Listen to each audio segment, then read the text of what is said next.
আপনি ডেট দিলে দেখা যাচ্ছে যে বাসি হয়ে গেল, এই জন্য উনি ডেট দিচ্ছেন না। কত বড় চালাকি দেখেছেন। ঠিক আছে 3 দিন পরে বলবেন যে আজকে রুটি, কাস্টমার কিনে নিয়ে চলে যাবে। আপনাকে সতর্কতামূলক 30,000 টাকা জরিমানা করতে হবে। তো আপনাকে যেমন আপনার বাবা ভালোবাসে, প্রত্যেকটা ছেলে মেয়েকে তার মা বাবা একই রকমের ভালোবাসে, তাই না? এখন মনে করেন এই পাউরুটি কতদিন পর্যন্ত ভালো থাকে বলেন তো? খাওয়া যায় 3 দিন। কোন 3 দিন? উৎপাদন তারিখ থেকে উৎপাদনের তারিখ থেকে 3 দিন। আজকে বানালে পরশু দিন পর্যন্ত হবে। আজকে না, যেদিন বানাবেন সেদিন থেকে 3 দিন। পরশু দিন পর্যন্ত হবে। কবে বানাবেন এটা? আজকে। প্রমাণ নাই। কোন 3 দিন সেটাও নাই।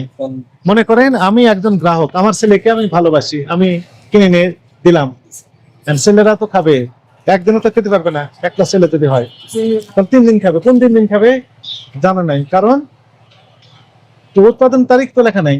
এমন হতে পারে যেদিন আমি কিনে নিয়েছি সেদিন অলরেডি 3 দিন পার হয়ে গেছে। না, যে আপনার এই যে মোড়কজাতকরণ বিধিমালা আছে বিএসটি এর আইনের, ওই বিধিমালা অনুযায়ী আপনাকে একটা লেভেল দিতে হবে। 97 থেকে 20 আপনাকে সতর্কতামূলক 30,000 টাকা জরিমানা করতে হবে। এরপরে নতুন যে প্রতিষ্ঠানে যাচ্ছেন সেখানে 100% হাইজিন মেনটেন করতে হবে এই শর্তে, এবং এই যে উৎপাদন তারিখ মেয়াদ লেভেল উদ্বোধন না, আমরা মনিটরিং এ আসবো, এবং ওই সময় আমরা যেন আপনাকে সালাম দিয়ে যেতে পারি, ইনশাআল্লাহ আমি সে পরিবেশটা রাখবেন। রাখবো ইনশাআল্লাহ।